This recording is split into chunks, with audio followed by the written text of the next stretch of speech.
Welcome back into the baseline. We are here in the fourth episode. As always, thank you to our presenting sponsor, Bound. Bound, head over to boundwisconsin.com where you can find weekly, daily content regarding boys and girls basketball. We'll have stuff in the spring. We covered football. We have our weekly media poll, player and team of the weeks, both in the boys and girls side, and then we have content throughout the week that are some of the top performers, top games, look aheads, everything you can do at boundwisconsin.com. Not to mention your stat leaderboards, your scores, your schedules, rankings, everything like that. All the information you need with basketball in Wisconsin. Head over to boundwisconsin.com. Guys, how we doing? Another week. We're in week 4, I think, of the boys' season, 5 of the girls. How's everyone doing? I'm doing all right. I've tough one on Friday night, but I'm doing okay. Let's talk about that. You had the top-ranked team in D2 come on in Slinger, rival. Mm-hmm. We had Coach Levine on last week, and talking to you after the fact, that you guys played them extremely, extremely well. The final score may not reflect that, but up to at half against one of the top teams in D2, and a rival. Go through it. What was the environment like? Yeah, the environment, first of all, was fantastic. It was a little unfortunate that our boys and our girls played that same game, at opposite high schools that night. So I think our crowds for both obviously could have been a lot better if they weren't on the same night. But it was a full gym, and student sections were very large and they were loud, and it was fun. Even in warm-ups, you could feel the energy in the gym, which is always a good thing before the game. I have a ton of respect for Coach Levine and what he does over at Slinger.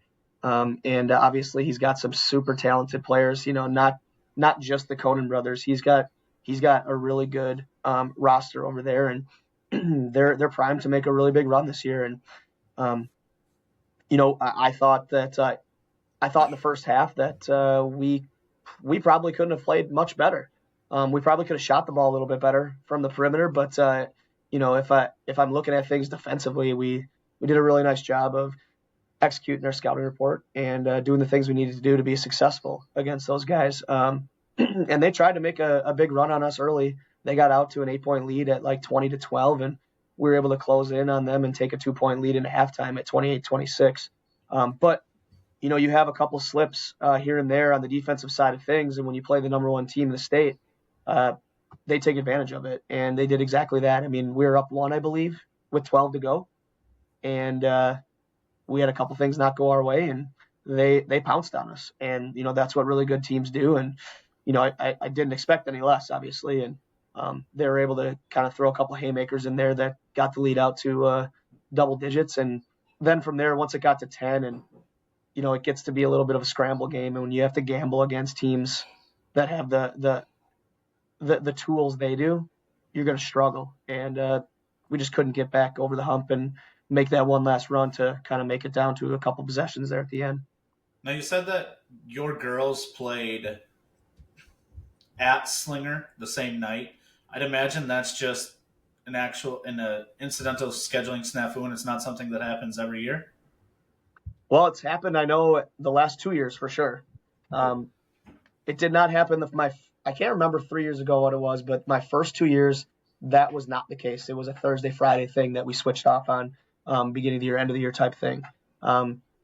We've contacted our conference commissioner about that. We're hoping that we can really be loud enough after this year to make sure that doesn't happen anymore, because it really is a big time rivalry between the two schools. I mean, there are a lot of feeder schools that feed both into Slinger and Hartford. So like everyone is very well aware of each other in these two communities. So everybody wants to be at the games, and we want to give the opportunity for everyone to be at those games. Guys, there are conferences that schedule like that on purpose, believe it or not. It boggles my mind. I think it is extremely unfortunate, and I think it's unfair, quite honestly, to the teams and the players in the communities. Agreed. I mean, think about having a big game like that, like you did, right?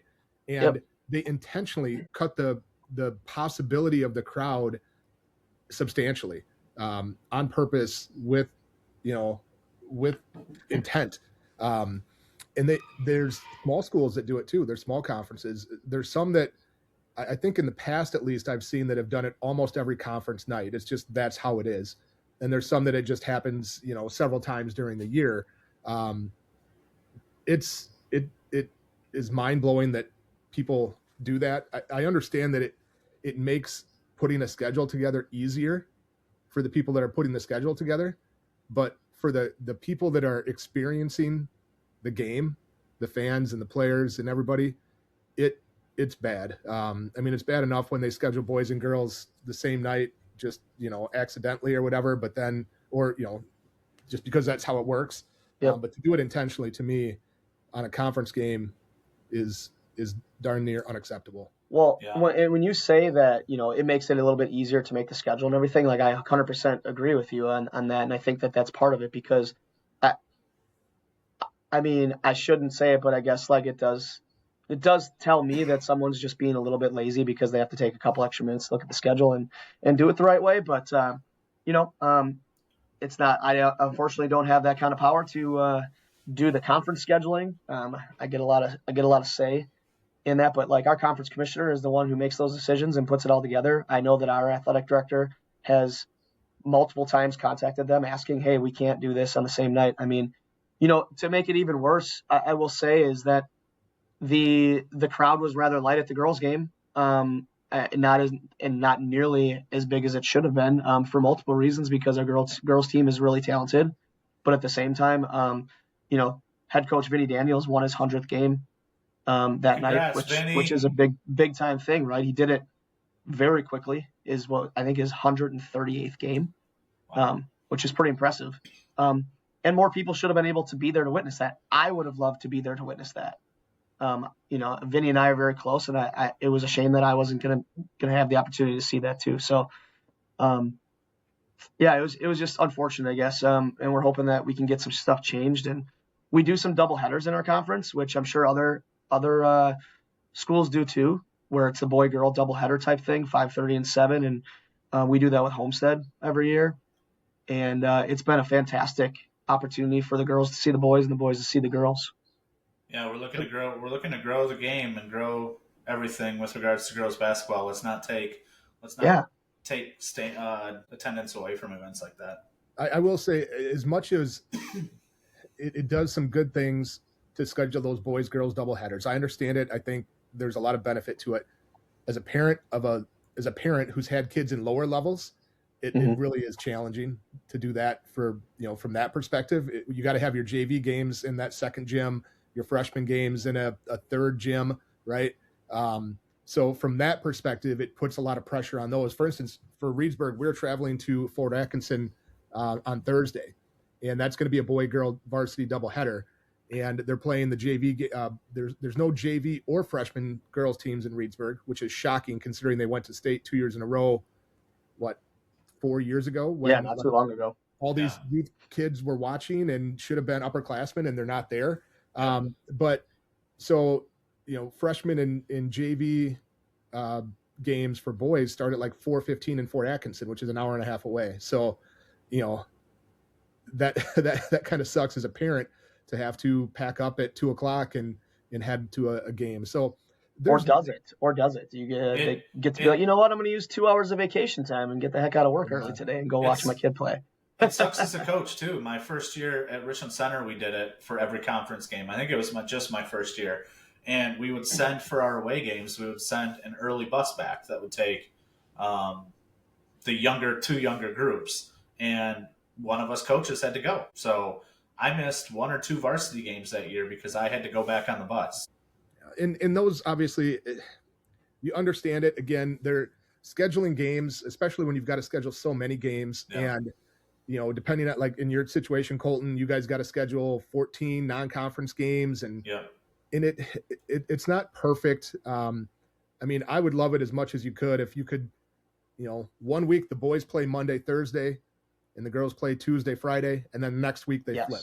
I have been trying to advocate for stuff like that for 5 years now. I just don't understand why conferences can't be like, listen, we're going to have 3 nights throughout the week for our conference that we can play conference games, and we're going to alternate it by the week for boys and girls so that we can see each other play one time per week.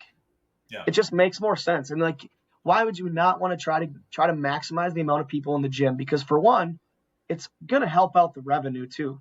And I just think that I'm not going to get into the revenue thing, but I just think that it's a win-win for everybody. And if we're truly making things about the kids, that shouldn't be a hard change. Yeah, there was times in the past when there was more emphasis on the boys game, that the boys just got Friday night in a lot of places. It was just boys were on Friday night, the girls had to play Monday, Thursday. And so, I mean, that wasn't fair either, obviously. So there's a lot of challenges around scheduling. And there's a lot of places that have 5, 6 different sports going at a time, between 2 basketball, 2 hockey, well, actually more than that. I mean, gymnastics and wrestling and everything else. I mean, there's 8 or 10 teams at some schools that have that are going at the same time, and you just can't schedule them uniquely. Yeah. But I wish there was ways that we could, like you said, Chris, maximize the ability for people to attend as many games as possible, and maximize, quite honestly, the revenue opportunity for those schools too. Because not only are you missing the gate, you're missing concessions when you limit your crowd in that respect. You're missing the live stream viewers that are tuning into 2 different things. And I just wish that there was a better way to do it than what we see sometimes. Yeah, agreed. That was Chris's week. Trav, you tweeted out a picture this week that, at least in some of my coaching group chats, and I think it was oh my gosh, what the heck? And it was a picture of Reedsburg's varsity timeout where they take it. Was it at the free throw line? They were in that half circle, the free throw half circle. They brought the little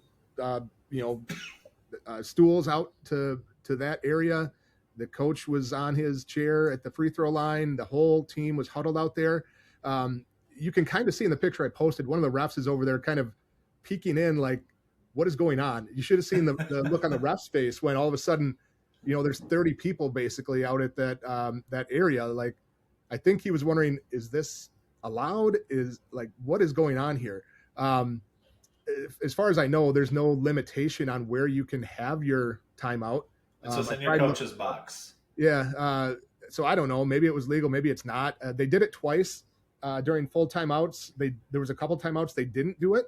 I will say it was a great game. Reedsburg was trailed Mauston most of the game. In fact, Reedsburg didn't score for the first 5 minutes, but came back and ended up winning. But yeah, that was something in all the games that I've seen over the years. I'd never seen that. So it was new to me. Yeah, Chris, what's your take on that? I was super confused when I saw that tweet and I saw the picture, and I was like, wait, what is going on here right now? And I had to reread what you said. And then I looked at the picture and I was like, that I have never seen anything like that before. I mean, my life has been basketball for almost 40 years now. And I've never witnessed anything like that. And I was just like, oh man, I wonder if the coach was just super upset with his team and didn't want anybody in the stands to hear what was going on.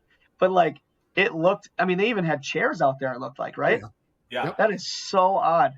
I don't know. We might have to bring them on for an interview just to see what was going on there. When I first saw it, I'm like, oh man, I would not enjoy this whatsoever. Like if we were to try and do it, and I think it might obviously has something to do with resources as well, because you're looking at getting water, benches, or water, chairs, towels, everything out to the middle of the court, plus have your team all come out there.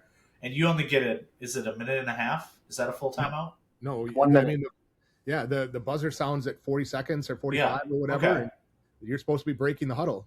So there's even from that perspective, I mean, if somebody spills water accidentally and all of a sudden second horn goes off and you're wiping that down, that's a delay of game technical that can very easily happen. We've all had it happen where somebody spills water on the sideline. Thankfully, it's usually out of bounds, right? And Yep. You just do it quickly and you're done. But there's a lot of challenges that come with doing it that way.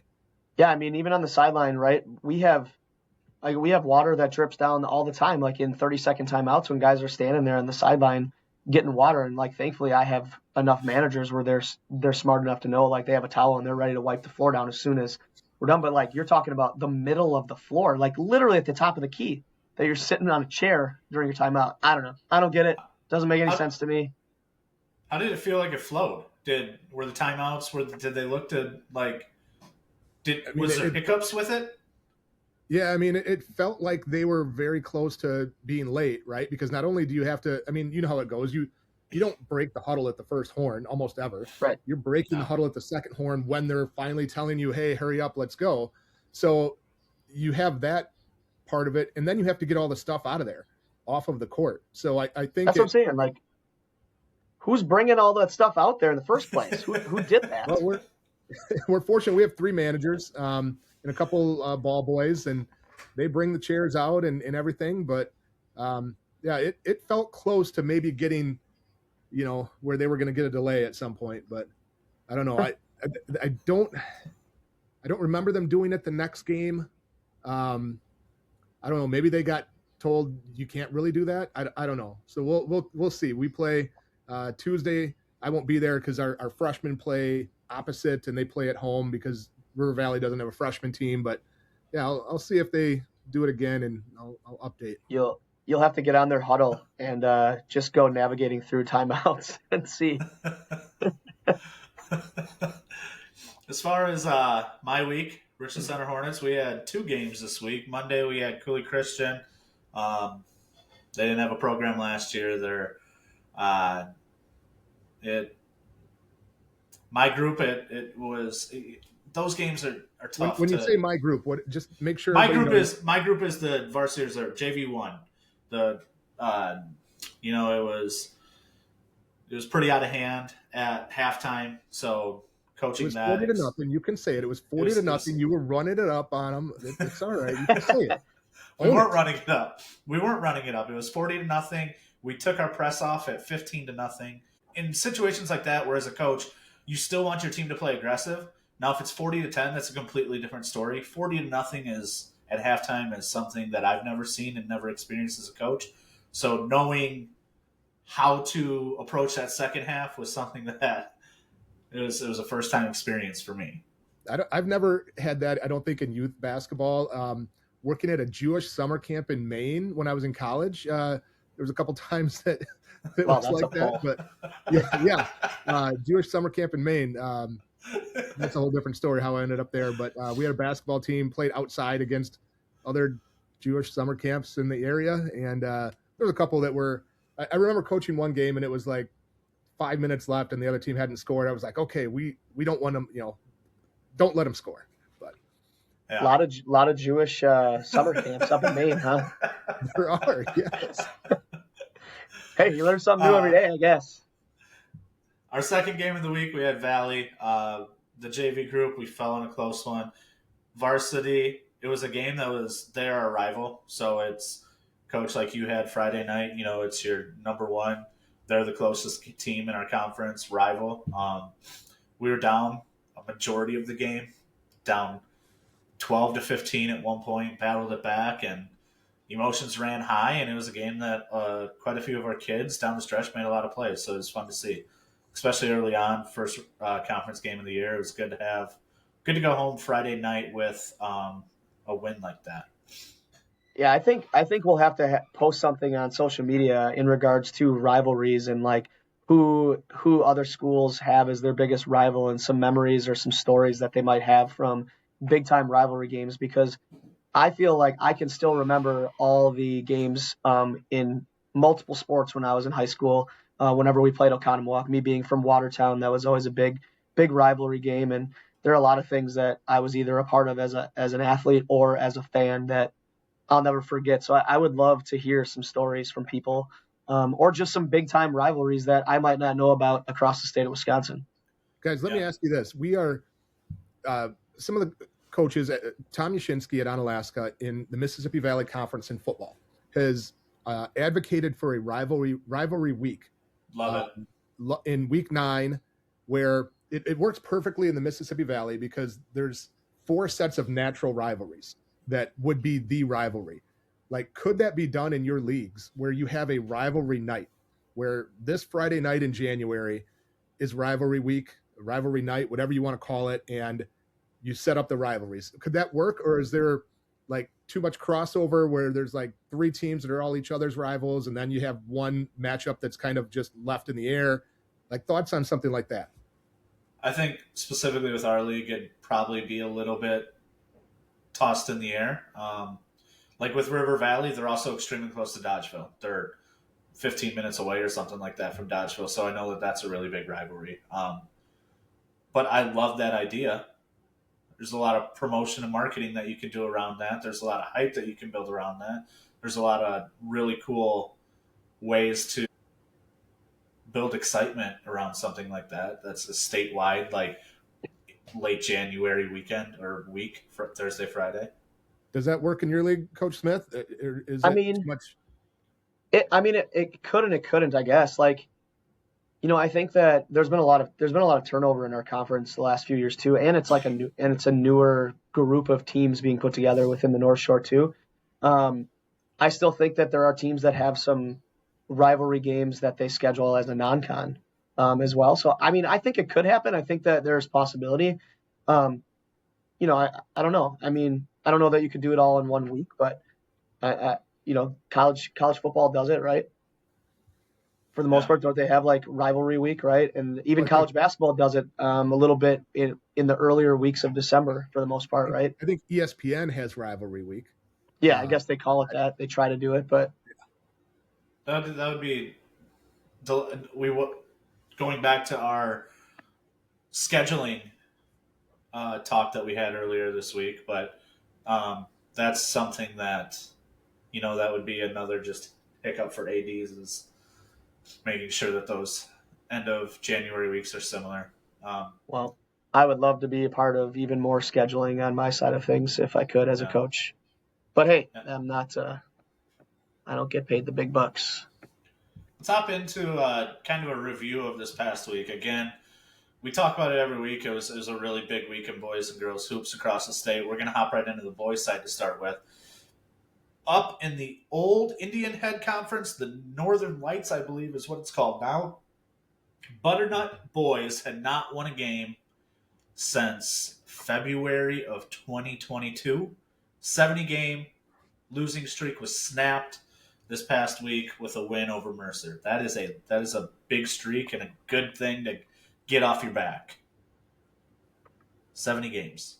I couldn't even imagine, right? Like, to put in perspective a little bit, when I got the head job at Hartford, we started out the season 0-9, and man, I didn't even know where to go, or what to do with myself, like trying to figure stuff out. So 70 games, man. Congratulations first of all to Butternut. Like that's a big thing to get off that 70-game losing streak. So that's something. I couldn't even begin to imagine what that felt like. Colton can. Yeah, I went 0-21 my senior year. I feel it. I know it. Not 70 games in a row. That's spanning 4 years, almost 4 years. We're gonna hop into a couple. Do you know guys who has the longest active losing streak in boys basketball now? Interstate? Yeah. I couldn't tell you. Perdicine? How the mighty have fallen. What is it at? Perdicine was the best team in that conference, the Swall Large, the whatever you want to call it. Cuba City was in there for a long time too, but yeah, Perdicine was at the top every year for 30 or 40 years. They have lost 30 games in a row, I believe it is, as of right now. They did not win a game last year. Have started winless this year. I don't know how many games they're at right now, but to me, that is absolutely incredible. Andy Benasic is one of the winningest coaches in state history. He's a Hall of Famer, going to be a Hall of Famer, that stepped down a couple years ago. And it has just been a rough go for the Blackhawks. And it's really extended to almost all sports. Blake Theory kept them, as a very good football team and was very good in track. And in wrestling as well, but their girls basketball team and some of the other sports have struggled a little bit. Their enrollment has dropped significantly. Their participation numbers have dropped. But to me, Prairie du Chien, with the longest active losing streak in the state, is just absolutely incredible. By the way, shout out to Derek Kelly and our buddy Dan Barwick and Joe Herte, some of those guys on the Badger State sports boards that they have taken up. If anybody has not checked it out yet, with the unfortunate death of the WIS Sports message board that they let die and fall apart, a bunch of the former posters have taken their talents to a new message board. It's not affiliated with Bound. We have nothing to do with it. I'm not even an admin on the site or a moderator or anything. But there's really some great information that they're posting there. BadgerStateSports.boards.net. If you're looking to chat a little bit about high school basketball and learn some stuff, there's some good stuff going on there. So I want to put a plug in for that. Old message board spats on WSN. Man, I can still remember being in high school and going on those message boards. We would sneak off to the computer lab and jump on there and be talking smack across the state with everybody. That was like a blast back in the day. And now it's all done on TikTok comments. Yeah. And that's why the WSN message boards are still blocked in some schools. I believe it. What happened 20 years ago. I believe it. And that's why we had to change the naming convention on it to the WSN playground. Is if we put message board or forum, then it would get pinged. But calling it a playground, it got past a few. Smart thinking. We had a couple more 1,000-point scores. We got to be at 10 or over 10 now already on the boys' side. Jaden Brown and Judah got over 1,000. Excuse me. Chris, you're going to have to help me with EJ's last name. Beaver Dam.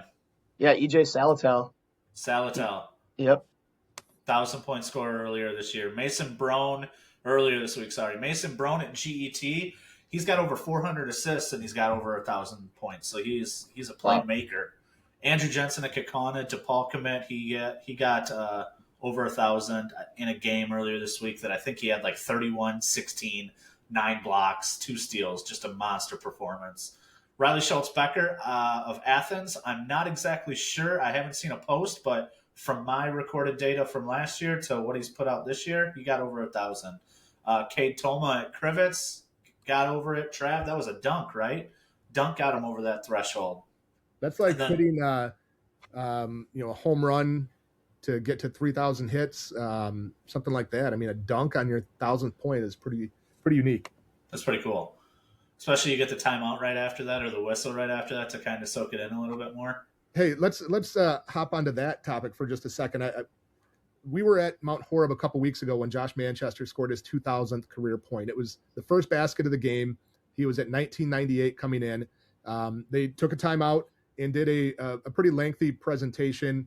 It was probably 3 or 4 minutes at least that it was stopped, and they talked about it. I just, what are your thoughts on something like that? Like, how should that be handled, and what is too much? What's not enough? Like, what's your take, Coach Smith?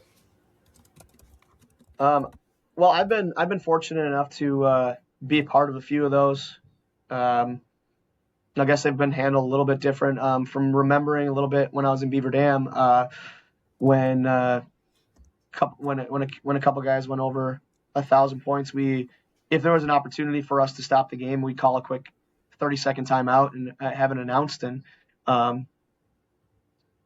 if there's it was more of a quick announcement, quick little picture. That was the timeout. That was the 30-second timeout, and then we go back to the game type thing. A couple years ago, I had a kid, Zach Herman, go over 1,000 points, and he's only the second kid to ever do it in Hartford. So I called a full timeout, and there was an announcement, and we took a picture quick with a basketball, and then went back to the game. We kind of knew when you kind of know what's going to happen because it's not that many points. It's a lot easier to do that. We were fortunate enough too a couple years ago to be doing it against a team that we had a pretty handily. We were up by quite a bit of a margin at the time. Yeah, I don't know. I think it's per coach and what they feel is the right thing to do, and it's a little tricky when it happens on the road, I would say. Whether or not the home team is willing to even announce it. Sometimes they are, sometimes they're not. I've been on the other side of it too, and anywhere I've ever been at a home game where an opposing team's player goes over 1,000, we've announced it for them because, again, if it's truly about the kids, then make it about the kids, and that's a tremendous accomplishment. And I'm not saying that Coach Nessheim at Mount Horeb did it good, bad, wrong, anything like that. It was a longer presentation than I have seen on some of those before. So I thought it was interesting. I've never seen anything too long. I'm not really sure. I don't know what Coach Nessheim did, but I haven't seen anything that lasted more than like a full timeout. 2,000 is a little different than 1,000 as well, and also getting it, that very first bucket where it happens early on in the game. It doesn't necessarily affect the flow of later in the game. So they still won by 34, so it didn't affect anything. He's got a few more points than that now too. Last one to hit the 1,000 this week on the boys' side, Xavier Zenz of Wisco, Northern Iowa commit. So not only did you have a lot of kids, you had a lot of really talented kids hit that 1,000 mark this week. We had talented kids that hit 1,000. What was that? As opposed to the untalented kids. They are all talented, obviously, but you have two D1 kids that hit that, and then Mason Brown, I think he's headed to D3. EJ will be a D3 kid as well. So I think there was it earlier this week that Donovan Davis became the all-time leading scorer at Freedom, just under 1,300 points, I believe it was. So that was pretty impressive feat as well, because considering he's a junior. Yeah, he was over 1,000 through his sophomore year. Yeah, he's gonna make that record pretty untouchable, I think, for a while, huh? Yeah. Coach, we had some 50 burgers this week. Tell me about them. Yeah, we sure did. Sam Fate from Catholic Central had 52, unfortunately, in an 18-point loss to Kingdom Prep Lutheran, which broke his own record of 51 from a season ago. Going over 50 is crazy. He's another junior that came into the year with well over 1,000 points already in 2 seasons. It's needed. He's a very talented wing, but a lot of scoring ends up on his shoulders with that group. Yeah, and somebody we were just talking about, right, with the Manchester kid, Josh Manchester from Mount Horeb, scoring 58 in an 82-80 overtime loss to Sauk Prairie. So, I mean, it's crazy to think that you have a kid go off for 58 and you end up losing. I didn't get to see that game or even highlights of that game, but 58 points, I mean, I know Josh is a walking bucket, but that's a lot of points in a high school game to be scored. Yeah, and Sauk Prairie is a team that we talked about last week, that it was like, we'll see what they're made of this week. And, they get the win over Mount Horeb on Friday. Earlier in the week, they played Lake Mills really close. They were up towards the end of that game, ended up losing by right around 10. It was maybe even less. So Sauk Prairie is a team. Trav, they're in the Badger Small, right? They're a team to watch in that Badger Small. A little bit of a sleeper team. I kind of gave them the announcer's jinx earlier in the week.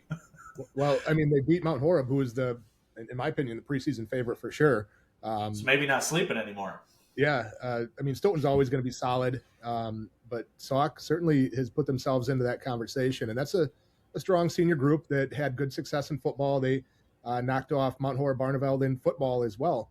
They knocked off Edgewood in football, and were a co-conference champion in football as well. And, how about Josh Manchester, though? Again, I got to see him score his 2,000th point. He scores 58 in this one, but he's a kid that's uncommitted still. Still trying to find, what his level is and what he's going to be. I have a feeling he was kind of hoping for some of those late Big Ten type offers. He had offers from, I think, GB in Milwaukee, if I remember correctly. But that's an interesting kid because he can absolutely score it. He's a solid athlete. He's also a good baseball player, so he's got options. But I'm seeing offers from Northern Illinois and Green Bay.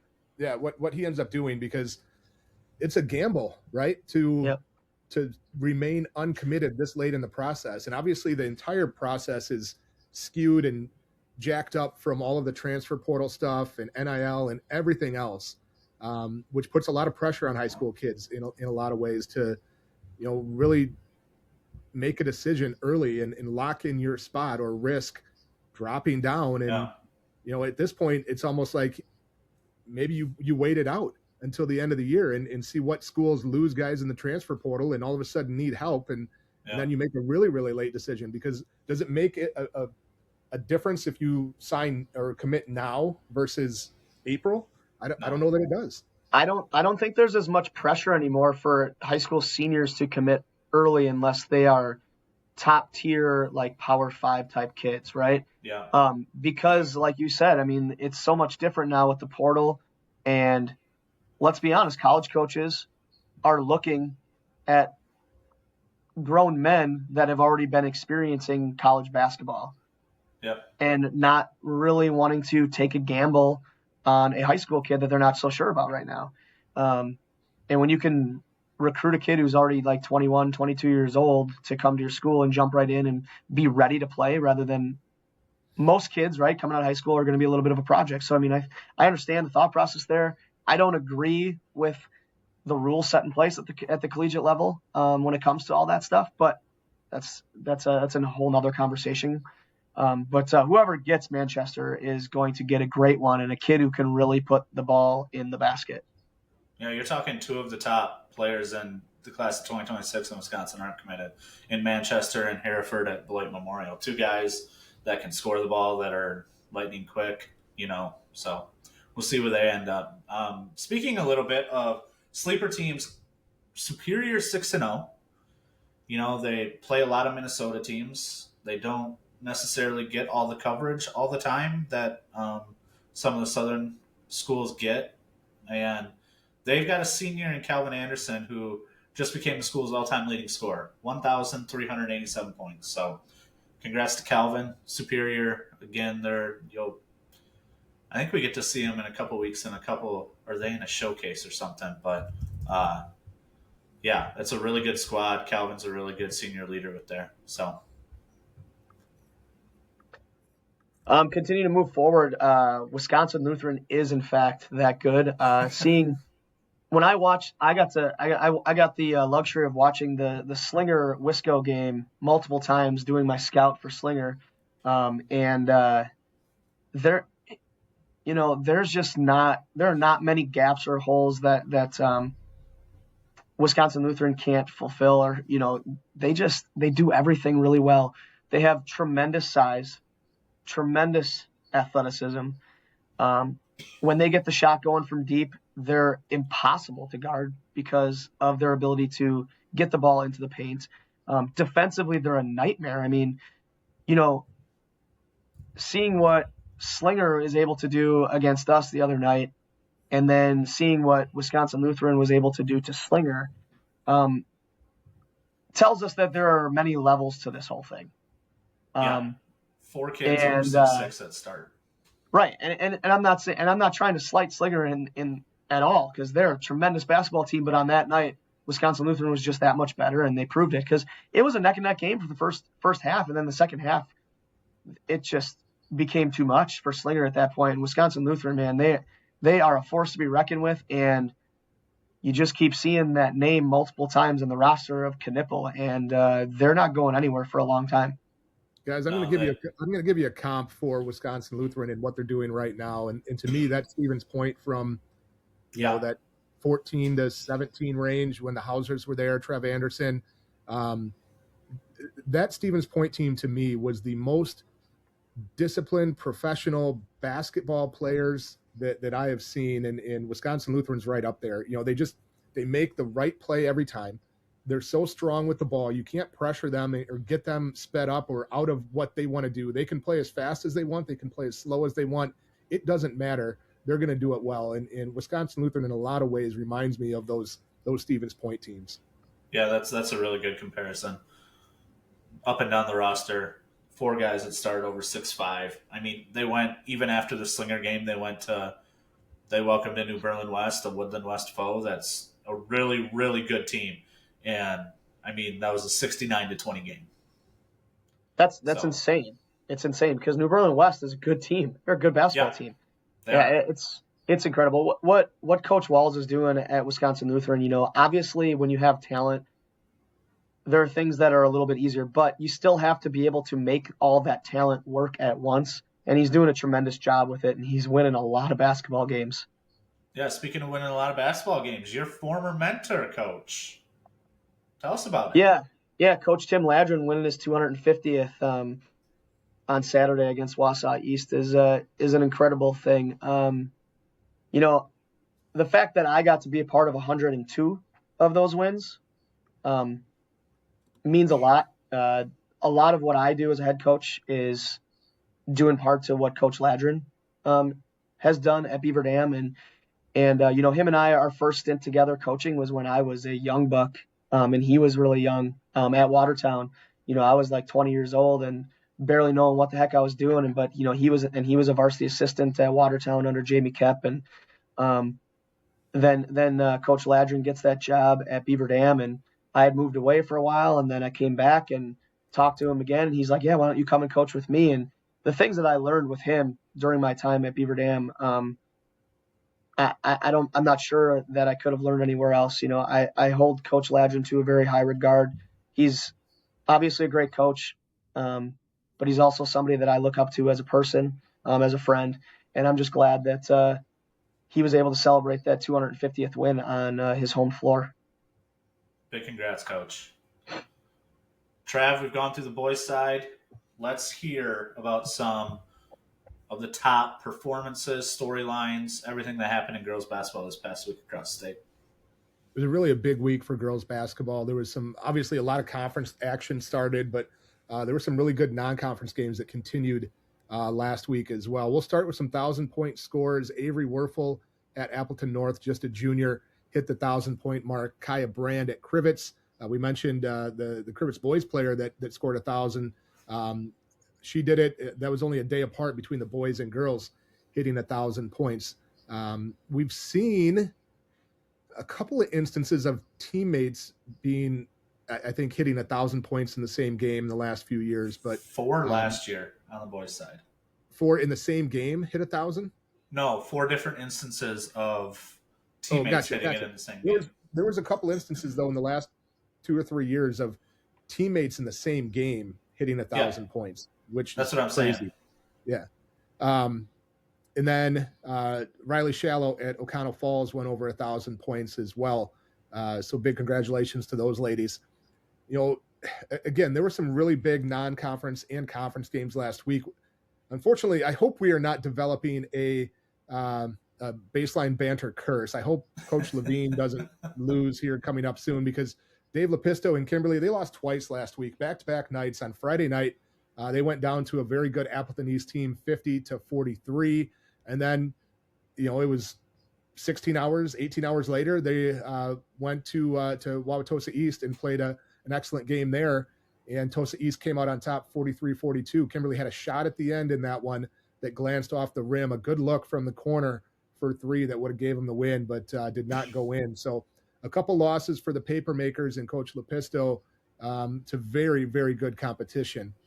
And we also saw, again, some really good non-conference games. What was it, Tuesday or whatever day it was? There was really good games. Oostburg, the top-ranked team in D3, perhaps the best team in the state regardless of division. I think you can make a very, very strong argument. They knocked off, at the time, D2 number 1 Beaver Dam convincingly 64-50. If you look at, we talked about this earlier this year, the schedule that Oostburg plays. They've already beaten Appleton East, Winneconne, who's ranked in the top 10, Notre Dame, Whitefish Bay, Beaver Dam, and they've still got games coming up against Wisconsin Lutheran in the non-conference, as well as Arrowhead. And to be quite honest with you, that Arrowhead game, which is in February, I mean, that might be for that unofficial best team in the state, regardless of division title, right? Arrowhead and Oostburg. And then might as well, they added on a game at Stevens Point to close out the year, who's a very good Division I team. Cow. So, we've seen some really good. Yeah, they're on a mission. They do have to get challenged, right? Like, they play in a solid league in the Big East, but they're at a point with the Ketterhagans, in what they're doing, and they've gotten some other good players to come in, that they're just head and shoulders above everybody else. They're playing in the regular season on their regular schedule, and they've got to go out and challenge themselves, to their credit, to the credit of head coach Isaiah Ketterhagen. So a big opportunity for them to take down a top-ranked team in Division II. Speaking of Arrowhead, they knocked off Whitefish Bay last week, 91-79. Whitefish Bay, again, one of the better teams in the state, but they've got losses to Oostburg and Arrowhead so far. We talked about streaks and streak busters earlier. How about Verona, who saw their 64-game Big 8 conference winning streak go down as they fell to Madison Memorial last week, 63-56. That's an impressive win streak to have in a big conference like that. Yeah, well, yeah. However, we have seen the Big 8 on the girls' side especially really take a hit the last couple of years. I mean, it was Middleton and Verona. Madison Memorial has been solid. Leilani Kapanis was there a couple years ago, and obviously have a good team right now. But the bottom of the Big 8 has really struggled, and we saw that was a topic of conversation the last couple years, with Verona not getting a seed that they were really happy with a couple of times, and a big part of it was because they play so many conference games because it's a 10-team league. They play 18 conference games, and the conference, especially the bottom teams, are not winning games outside of the league, and it was really impacting their seeding and that seeding formula. So a big shout out to the Spartans from Madison Memorial, though. That's a very good win over Verona. A couple individual performances. I'll start with a triple double from Emma Shue from Brilliant. She had 10 points, 12 assists, 10 rebounds, but it came in a loss as the Lions went down to Sheboygan Falls. Then I'll move into the stat sheet stuffer. I'll take the first one here on the girls' side, Colton. Staying with a triple-double in a big win over, at the time, second-ranked Division 14 Manitowoc Lutheran. St. Mary Catholic junior Autumn Crow had a triple-double with 20 points, 14 rebounds, and 10 steals. That was last Monday. And I've had a few people ask me, and I was wondering as well, you hear the Crow name up in that Fox Valley, Neenah area, and is that a relation to Mickey Crow? I reached out and asked Jeff Chu, the head coach at St. Mary Catholic, a great coach, one of the winningest coaches in state history. He said it is not a relation to Mickey Crow, which is kind of, just an interesting coincidence. So great performance by her. That's our girls basketball stat sheet stuffer. Triple-double in a win over a D4 second-ranked team. That's pretty solid. Yeah, on the boys' side, Bay Conference is a little different this year. They Fox Valley Lutheran is in it. Winneconne is in it. West Appear is out. New London faced off with one of those teams, Winneconne, of football. Trav, did they win? Were they state champs? Yeah. State champ football team. Came back and beat Little Chute in the D4 title game. Yeah. State champs in football. Really good basketball team, too. And kind of the top four in that outside of Seymour. Seymour is a little bit ahead, but Joseph Daly, New London, senior forward, 35 points, 16 rebounds, 12 assists as he led the Bulldogs to a 90-86 win over Winneconne. So really impressive outing there. He's been putting up double-doubles like it's crazy over the last couple of years, but showed his ability to facilitate as well. Yeah, he's really talented. Really talented. Big body. We're going to get into a little bit of a new segment here. Coach Smith is going to spearhead this. We're going to look at, as we go throughout the season, there's going to be underclassmen that really just show up. Maybe not ones that are ranked, that have been talked about with regards to the sophomores like Joey Conan and others. But, Coach, Fresh Faces segment, who's going to be our first just profile, so to speak? Well, we have a kid from Brookfield East who's a freshman this year, Max McMullen, who's kind of taken people by surprise, maybe a little bit. I'm not sure if surprise is the right word, but I mean, he's doing some things, man. With a team that's as talented as Brook East, and he is averaging 23.4 a game this season. He's also sitting here with 4.5 assists a game, 6 rebounds. He's shooting the three ball almost 42%, almost 54% from the field. I mean, this kid is absolutely dominating. He's not just playing well, he is dominating teams right now. 23.5 points a game as a freshman in the first month of the season is pretty tremendous. Yeah, to do that, and like you said, we're looking at a Brookfield East team that is going to sit in or near the top 10 probably for quite a bit of the season. They're going to be a contender in one of the best conferences in the state, in the greater metro. To do that on a team that has really, really talented upperclassmen, to be able to come in and average 23.5 with that group, that's saying something. Yeah, definitely worthy of our first fresh face segment there. Yeah. Well, we've gone through our stat sheet stuffers. We did our review. We went over a couple more. Stick around. You're going to see an interview with, let me check my notes, Billy Kegler. Billy Kegler he is the director of the 608 tournament that will happen this Friday and Saturday at Madison College. Great interview. He goes over the matchups. He goes over the history of the event a little bit more and tells you where you can find all that information. So stick around and we'll see you on the other side. All right, we are here with Billy Kegler,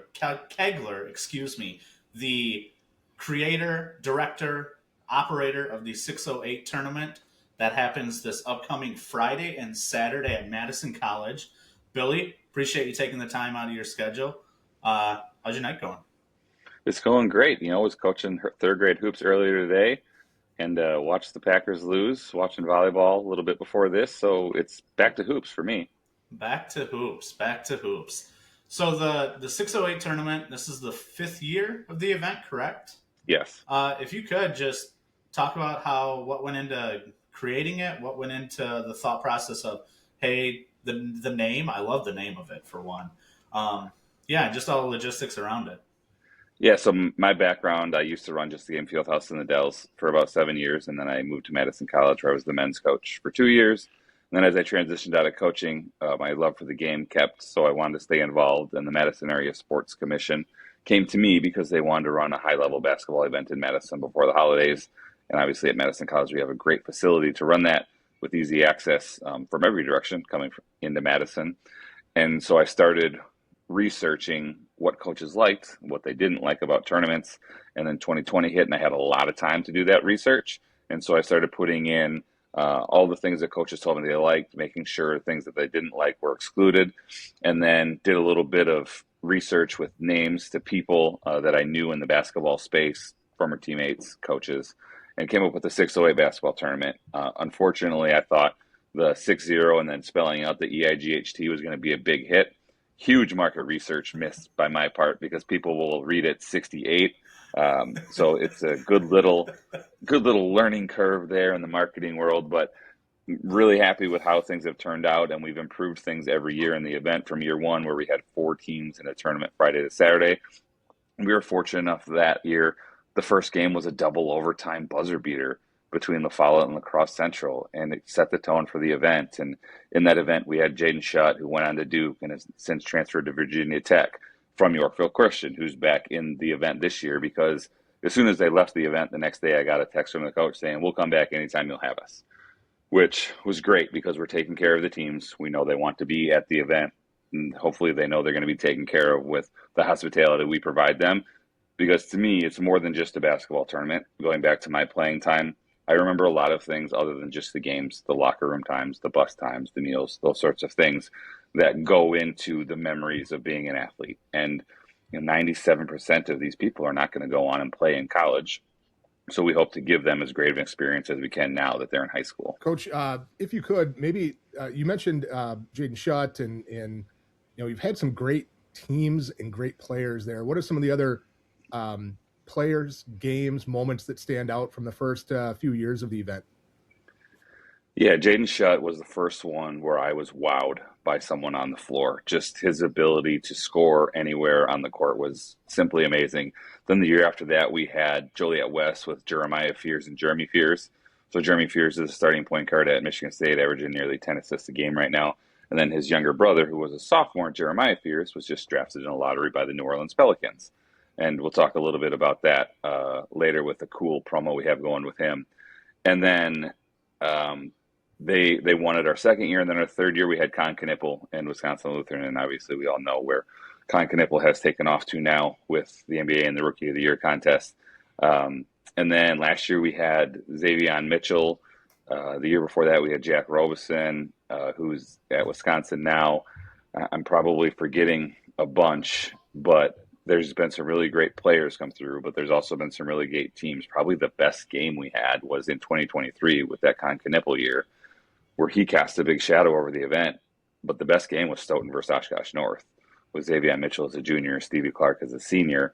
I went to double overtime, and it was just a back and forth game, X's and O's, players making smart plays, and it's one of the best games that we've had at the event so far. And then last year we had Mount Horeb and Lake Mills go right down to the wire, and we have Josh Manchester back from Mount Horeb this year, and obviously we know he put up 58 against Sauk on Friday, so he can fill it up. I'm looking forward to them playing against Slinger this year as well. So there's probably too many to count. My wife jokes that this event is my baby, and now that at 608 week, she knows that she's on kid duty and I'm on baby duty with the 608 basketball tournament. I throw myself into it, and I really love this event, and I want to give all these teams and players a great experience and break all the records that we have, right? We have single game scoring records. We have assists, rebound, everything that you can imagine. We want those records to be broken. As much as I love Max Weisrod being on the top of some of our lists, he was in the event in year one. It's time for him to kind of get bumped off a little bit and somebody else to come in. So who are some of the players that would be potentially pushing some of those records? Who are the top teams? Walk us through the schedule, a little bit about the teams and what people will be looking for and excited about this weekend. Yeah, so Friday night we tip off at 6:30 p.m. with Appleton North in Oregon. Appleton North is a great team that returns nearly their whole roster from last season that had a great year. And Grant Hardy's headed to Winona State. I'm looking forward to watching him play again. And they play Oregon, who has a pretty balanced team. They're having a good year so far this year. Obviously, they lost Juan Carvalho in the offseason, but great programs are going to have players step up, and they're looking to do just that. And then the last game of the night Friday is Madison La Follette, and then Yorkville Christian. Madison La Follette has a host of local players that anybody could go off at any time. And then Yorkville Christian has Jaden Riley, who's a point guard who last year averaged nearly 10 assists a game, and he's headed to SIU Edwardsville next fall. And then Saturday we kick it off with a showcase game, Freedom versus Stoughton. So Donovan Davis is an electric player at Freedom. Looking forward to seeing him play. And then Jacob Hibner of Stoughton, who's going to Minnesota Duluth, does a great job for a well-coached Stoughton team. So I'm looking forward to hopefully Stoughton having another instant classic there. And then we'll play the consolation, followed by the championship at 4:30 from the games Friday evening. And then we will have the last game of the night, which is a showcase game, which is Mount Horeb versus Slinger. I mentioned Josh Manchester already. And then the Cohen brothers from Slinger are obviously highly recruited, highly touted, and hopefully they're going to play well in the last game of the night, as everybody's looking for that to be a big game. I know we'll have great attendance for it, and that's when we're doing our jersey giveaway. So we have Con Knipple and Jeremiah Fierce signed jerseys from the Pelicans and the Hornets, respectively. So anybody who's a student, 1st through 8th grade, show up to the event, obviously purchase your ticket to get in. We'll have a QR code on site for them to get in the drawing, where at halftime of that game, we will announce the winners of those jerseys, and hopefully, make the life or some great excitement for a youth player who loves NBA or just loves to be a fan of the game. Yeah, that's awesome. That should drive traffic in. Now, you talked about how you have your showcase games and then you have the tournament games within it. Could you just kind of give us an overview on what goes into the thought process of that? Is that just to get kind of more teams and more games at the event without really extending it to, where you'd have to do an 8-team bracket with 3 days? Yeah. So those initial planning years, I really wanted to do an 8-team tournament, and just the logistics of it, playing 3 days in a row, nobody wanted to do that. And then being able to expand it over 2 weekends, whether consecutively or not, coaches' schedules are just too hard to fulfill that. So we started the first year with the 4-team tournament. had really great feedback. So we added one showcase game the next year, which was Verona and West Salem. And that was when West Salem was undefeated all the way to the state tournament. And then the following year is when we've added in the showcase game on the front end to the back end. And, I've learned from some other people that I know, there's a tournament that just finished yesterday in South Carolina called the Bash. And the tournament director and I chat regularly just about different things. And I really want to draw a great crowd for the championship game. So stacking a really great game after the championship game helps load that crowd up to create the atmosphere we want inside of the gym. Because we do a lot of cool stuff. We have a live DJ. We do t-shirt tosses. There's halftime entertainment at the halftime of every single game that we have. We have a giant bracket on the wall that the winners, move their name across, which I will say now the NCAA has stolen. They start to do that at March Madness. They got this dinky little bracket in the hallway that they move their name across. We've got a 20 by 16 banner on the wall that the teams get to go up and they celebrate. And if you watch any of our highlight videos that we put out from any of the years, that's really the marquee piece of the event that the kids really love to be a part of. Now, have you put any thought into potentially having some showcase games on that Friday night as well? We've discussed it. The issue there is the timing with travel of people getting to and from, and then the crowd. I was hoping you were going to ask me this, but I'm going to lead into it anyway. So a big announcement that'll be coming out is we're adding girls for next year. So we'll have showcase games and tournament games for girls basketball teams as well next year. The lineup's already set. I won't get into who that is yet prior to this year's event. But we got a really, really good female lineup for next year that I'm really excited about, doing some cool things with trying to expand the girls game and creating some more excitement around that too. That's great. I think we talked about it last week with Coach Levine, just the ability of these events such as yours, the 60Eight tournament. There's many others across the state on both the boys and girls side that give us as basketball junkies these really cool and great non-conference marquee games that are early in the season before that turn of the calendar year. Yeah, it's really fun to see them while they're early in the season because they're still working some kinks out, and you'll see the coaches trying to get through some things with their players. And it's fun to see them progress throughout the season, especially, being in Madison.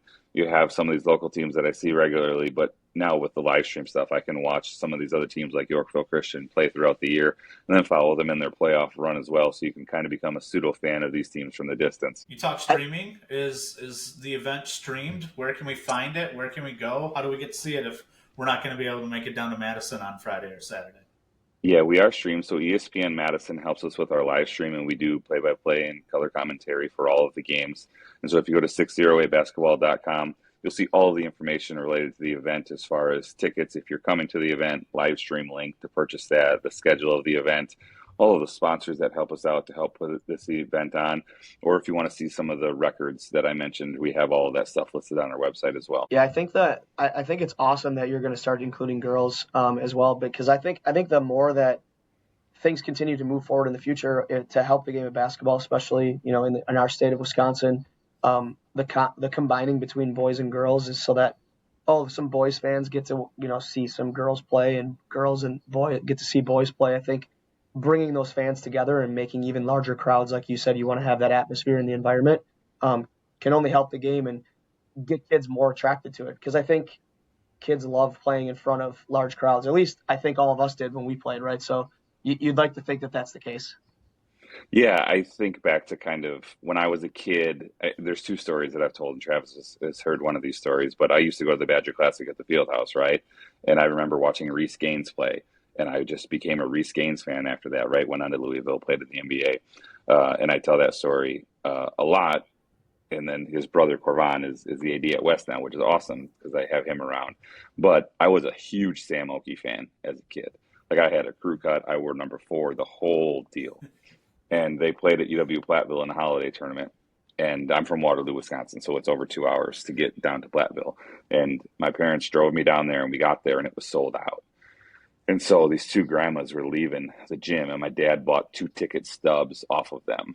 And so my dad and I went in and sat on the blue tarp that Platteville has on the floor there. And then I walked out with the 2 ticket stubs while my dad stayed in and brought my mom in with the extra one. So I always joke that I probably owe UW Platteville like $5 or $10 or something for that extra person we pushed in there that night. But I have that memory of, my dad giving me that to see this great player who then went on to play at Wisconsin and had a great freshman year.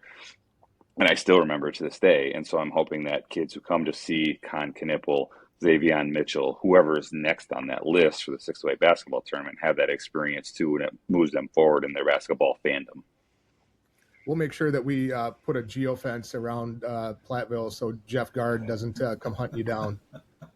I'm pretty sure I've told him that story. So, but that was prior to him. That was years ago.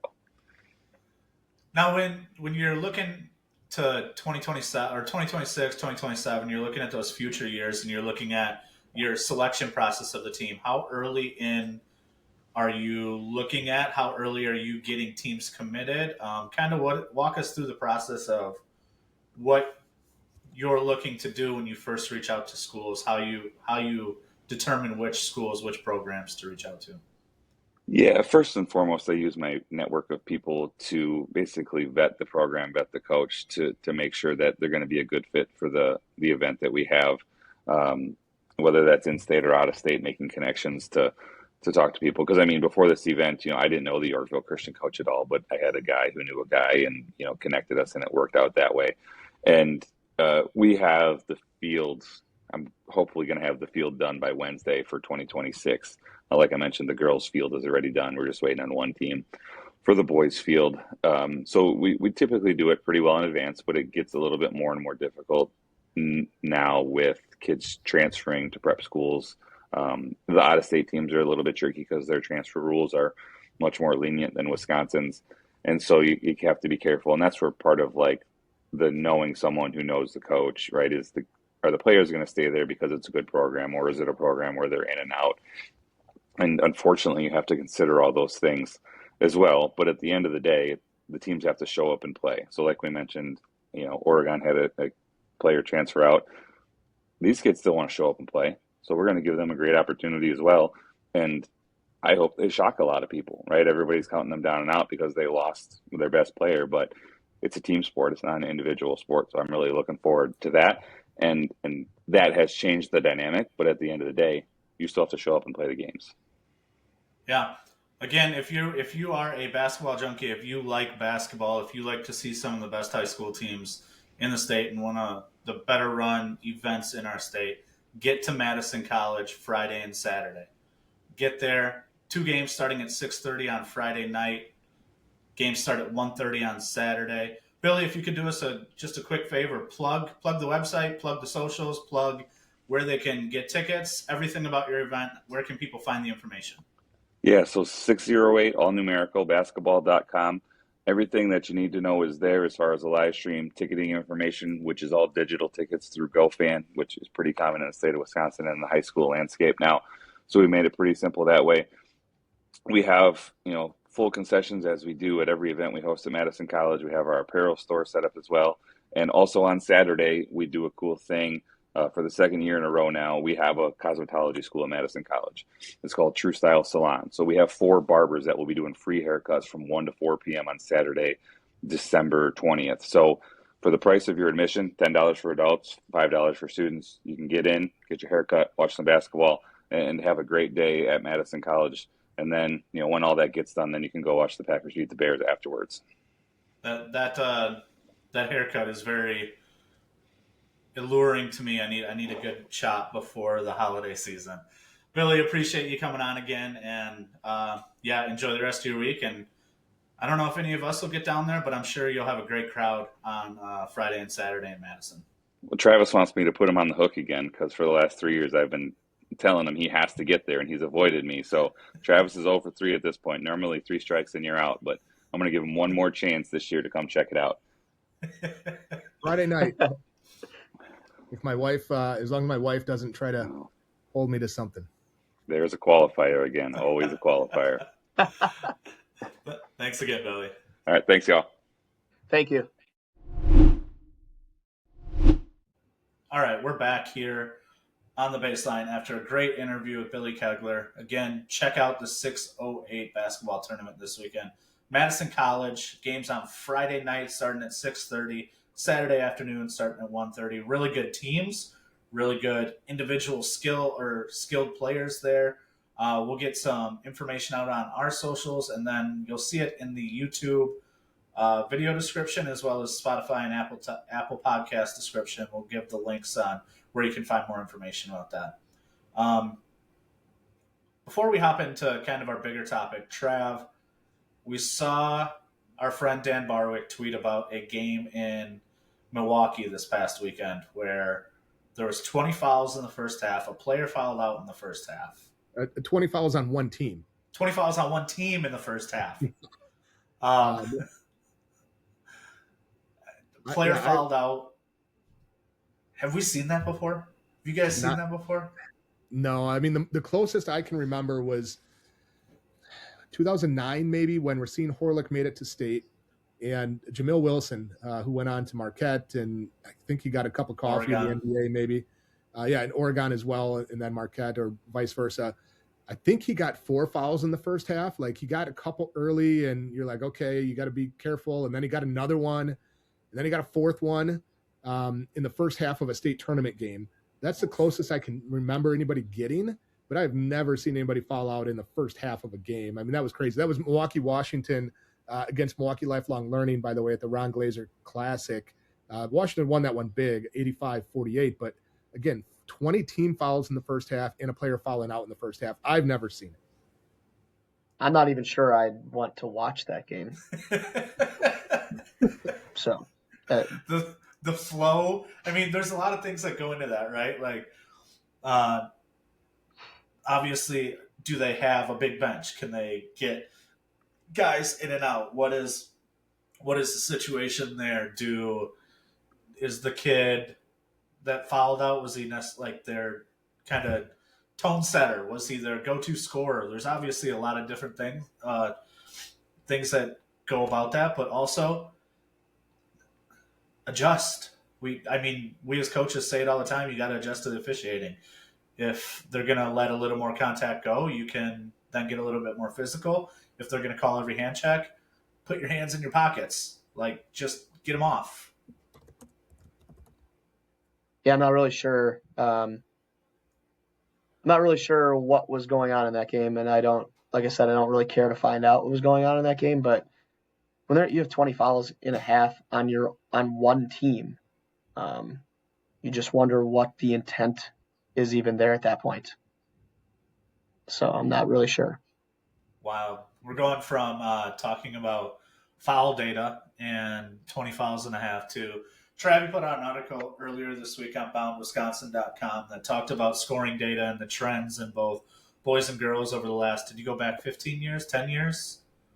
15 years. And just the trends that have happened, not with regards to how scoring has obviously increased, what has affected it, kind of give us a little synopsis. Tell us, let's get into this conversation, because I think we've seen it. Scoring's gone up in basketball over the last 10 years. Well, it's interesting because you talk different things. We talk about scoring and the half versus quarters and shot clock and all these other discussions, and people cite a lot of anecdotal evidence of things that happen, and there hasn't, in my opinion, been a lot of data-driven analysis of some stuff. And so this is something I did about 5 years ago, and I revisited it again, looking at scoring trends. The total number of points in a game, the average margin of victory, how has it changed over the years? How did it, what was it like?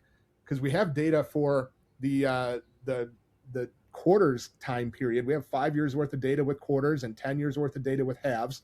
How has that impacted overall scoring? How has it impacted per minute scoring margins? What does that mean?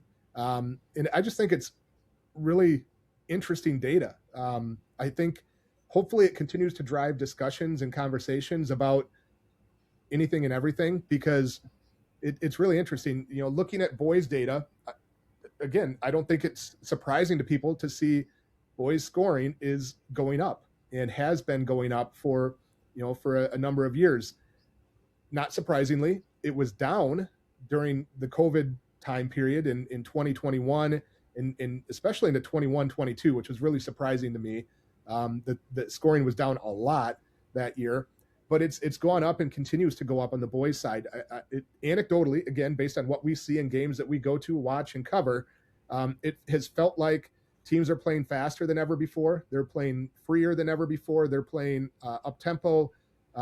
There's more points scored, all of that stuff. Overall, there's always outliers. There's always things, but and it shows in the data. If you go, the first year of halves, the average point per game total between two teams is 119 on the boys' side. Last year was the highest in our recorded data of 121.4. So scoring is going up. The per minute scoring is up compared to what we saw under quarters, which again, not surprising. You have that, more free play. So it's not just the raw scoring, because obviously we're playing longer as well now than we did under quarters. It's the per minute scoring is going up as well. The margin of victory information in data, I think is interesting. It's gone up on the boys' side. Went from 17 was the average margin of victory to 18.9 last year, which was just shy of the 19 from the year before, that kind of surprised me, to be honest with you. I thought it would have been a little closer on the boys' side. 19 points per game being the average margin of victory. I was surprised by that. But you look at the girls' side, and it's really interesting there. I think that tells us a lot, maybe even more than the boys' side, because the average total points per game, while it's gone up on the boys' side, it's going down on the girls' side, which is interesting. But the average margin of victory is going up.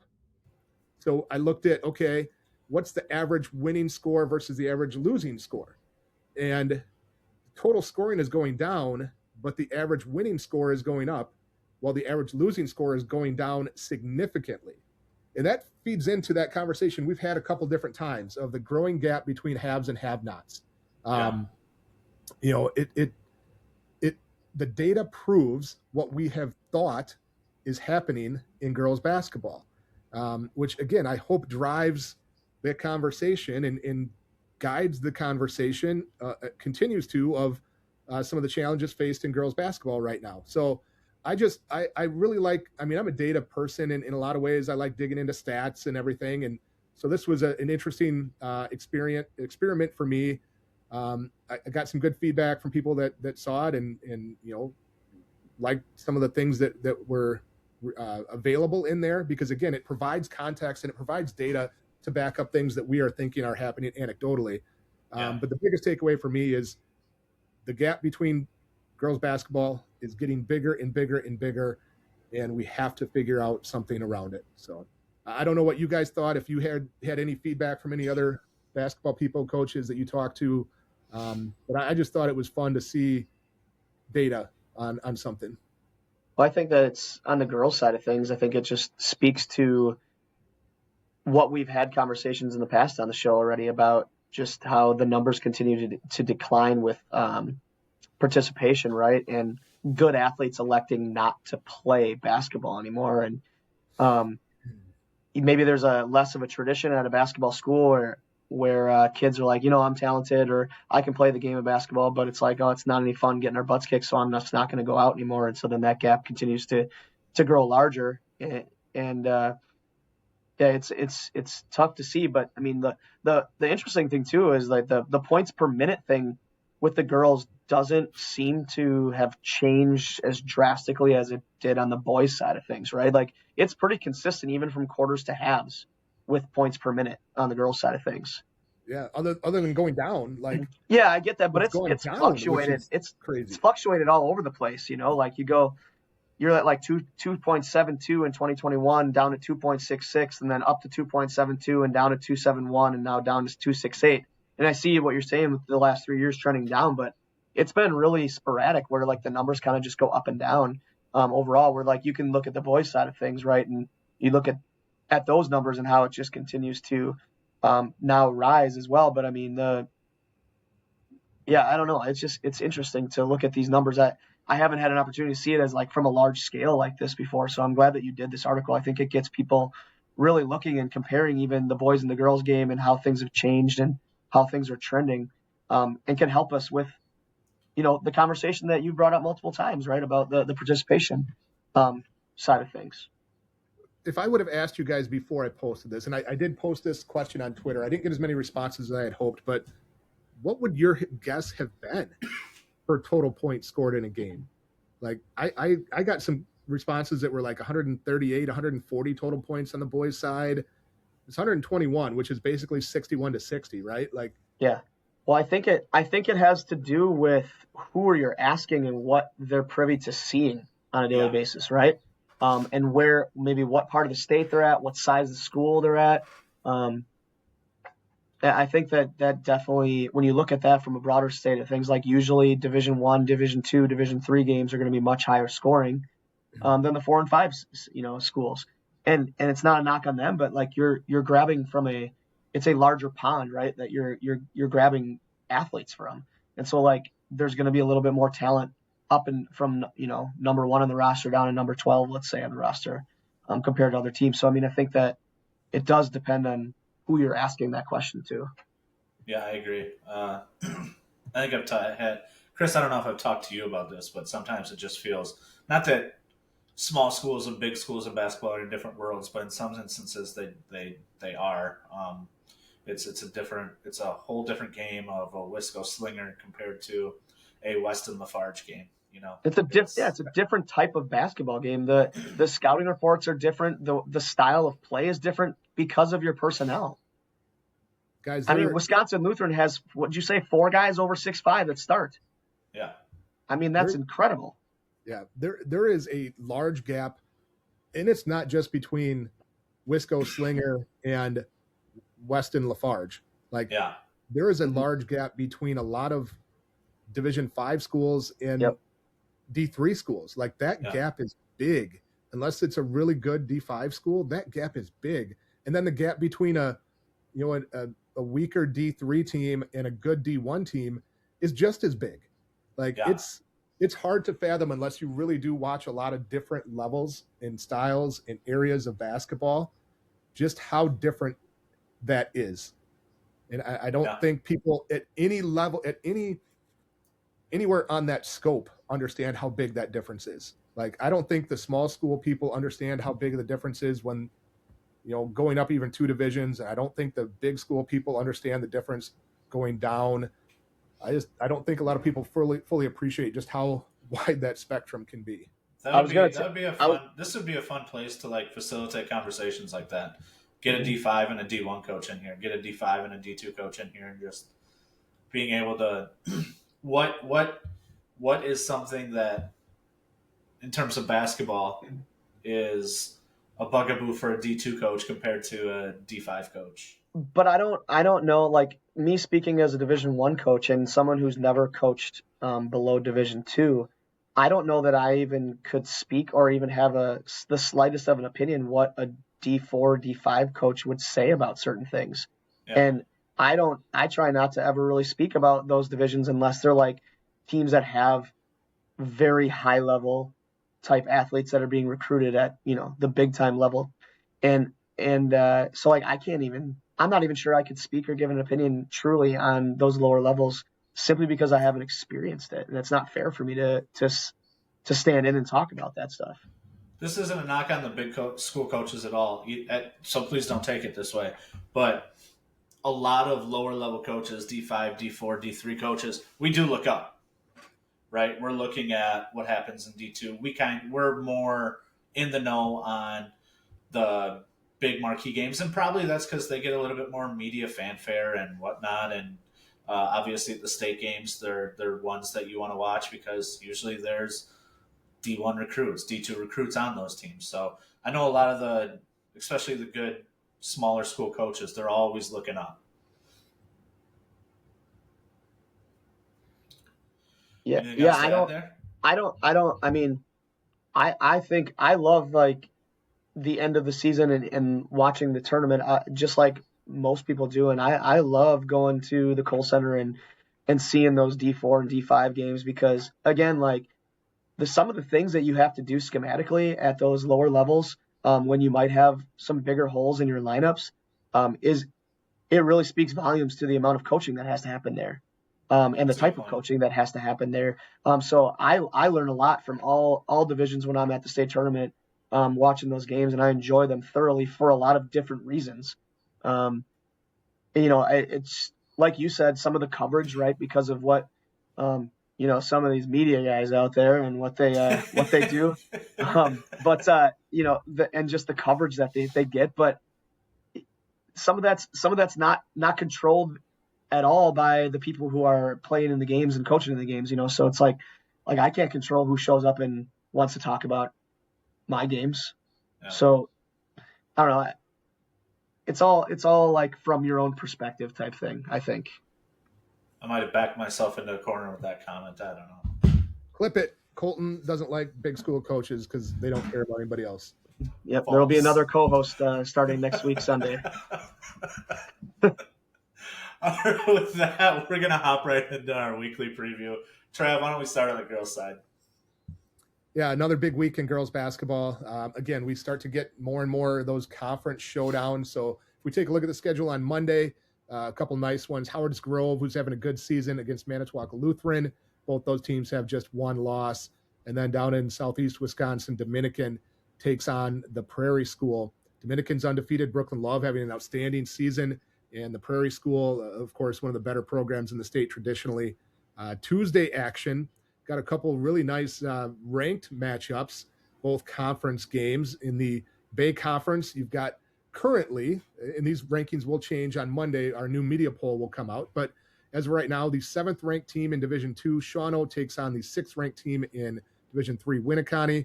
We talked about Verona and their long conference winning streak coming into an end. They've got a tough one to open the week as they will welcome in Madison La Follette, who's having an excellent season. Appleton East, who just scored that big win over Kimberly, they will travel to Hortonville, who's a solid program, on Tuesday as well. Thursday action, St. Thomas More at Pius, both those teams ranked in the latest media poll. And then another ranked matchup, Auburndale at Assumption. Friday, this one's really interesting and intriguing. You've got McDonald Central at Regis. McDonald Central won a state championship just a couple years ago with Don Cooper as the head coach. And his daughter played, Emily, was a key player on that team. He's now an assistant coach at Regis, and his daughter, Emma May, is a key player at Regis. So a little bit of an intrigue and additional, buzz there. So McDonald Central at Regis. Appleton North is at Kimberly as the Papermakers try to get back on track. They do have an earlier game in the week against Fond du Lac as well. Stratford at Marathon on Friday. Also, Saturday, we get some of those games that were postponed earlier this season from the Kettle Moraine and Brookfield Central events. Xavier is at Dominican. That was a game from the Brookfield Central event, and then a couple nice ones that would have been at Kettle Moraine. Winneconne is going to be at Wisconsin Dells and Hartford at Notre Dame. Other ones, Fenimore is at Platteville and Pewaukee at Tosa East. We've talked about Tosa East a lot already. Another tough one against Pewaukee. I want to give a shout out to Mike Mallett, the West Salem girls basketball coach. He sits at 399 career victories, going for that number 400 this week. He's got 3 shots at it. Tuesday, they are at GET. Thursday, home against Toma. Friday, home against Westby. So he's on the verge of a pretty significant coaching milestone. People don't understand, I don't think, how many wins that actually is and how long it took to compile 399 wins. Yeah. Takes a while. It's insane. Chris, why don't we hop on over to the boys' side? What do we got coming up this week? Yeah, some big ones this week, in in the North Shore as well. Just let alone everywhere else across the state. I mean, the fact that the North Shore itself, I'm going to give a plug here, has 4 teams that are ranked in the top 10 out of the 7 is incredible. Quite the gauntlet that we get to go through every week. But so with I'll start there. D2 number 10 Whitefish Bay at D2 number 1 Slinger Tuesday. That's going to be a big one. Whitefish Bay already knocked off Nicolay this year, so it'll be interesting to see what happens in that one. Some big time games for Slinger this week. It's a crazy week. As if having Hartford, on a Friday night isn't enough for them. They get Whitefish Bay, and then they get to go on the road at Homestead and then get to play the very next day against Mount Horeb in the 608. That's quite the 5-day stretch there for them, or 4-day stretch there for them. Yeah, it is. So you'll really see what Slinger, I guess, is made of after this week for sure. Kaukauna at D1 number 3, Appleton North on Tuesday. In the FVA. Appleton North, man, we played against those guys when they were all freshmen, and I was like, they are going to be super talented when they're seniors, and that has definitely come into fruition for sure. So I'm excited to see how that one turns out. Battle of two top teams in Division One: Bayport number 7 against De Pere number 9 on Friday night. People are like, "Oh, De Pere's not that great anymore." Well, they're still pretty talented, and Bayport has really been super impressed with the start of the season. So that's going to be a big time ringer of a game. And then you got Brooks Central in Division 2, who's number 3 against number 3 Tosa West on Friday night. That's those two schools being semi close to each other, so I'm sure maybe there's a little bit of a rivalry action going on there. Who knows? But some big time games there. I'll let you take those D3, D4 games there too. Yeah, we got this week. We got Lakeside Lutheran and Lake Country Lutheran, 2 really good teams in D3. Lake Country's ranked right now. Lakeside's got West Ron, man in the middle. 2 really really solid D3 teams. Yep. In the Big East, we got Howard's Grove at Oostburg. Oostburg has been a power. They're extremely talented. Kate Dirksey and JJ Zavachin are a heck of a duo. Howard's Grove, though, 4-0 this year. Started off 4-0. That's after losing quite a bit to graduation from the past couple years. In my neck of the woods, we got Platteville at Lancaster, 2 of what I would consider the favorites, the top contenders in the SWC. Lancaster's coming off a 1-point win over Dodgeville. Dodgeville is another really good squad in our conference. So that's gonna be a really fun one to go back and watch. It'll probably be on my scout for the next couple weeks, just watching that game, seeing how they attack each other. Turner at Edgerton, the 2 favorites in the Rock Valley. They match up on Tuesday. Onalaska's got a pair of games this week that are pretty tough. They've cruised in the early part of it. They got Defoe on Tuesday. Defoe's undefeated. Jaden Dowden's a sophomore out of there. He's averaging over 20 a game. He's playing really, really well. Onalaska is extremely balanced. They've got a really good sophomore group and are led by Coach Kyle's kids, Ian and Tyler. Really good group. And then Saturday, Anna gets to go to Aquinas. That's a top 10 matchup in the Mississippi Valley Conference. Yeah, Onalaska always super tough defensively. We actually played them over the summer, and they are legit defensively. So they're always a tough out. Whether they're high powered on offense or not, they're always really good defensively. Yeah, one more I need to mention is Belmont plays at River Ridge this year, and Belmont has a really really talented sophomore group with Thomas Freeman, Wyatt Temperley, Boone Havens.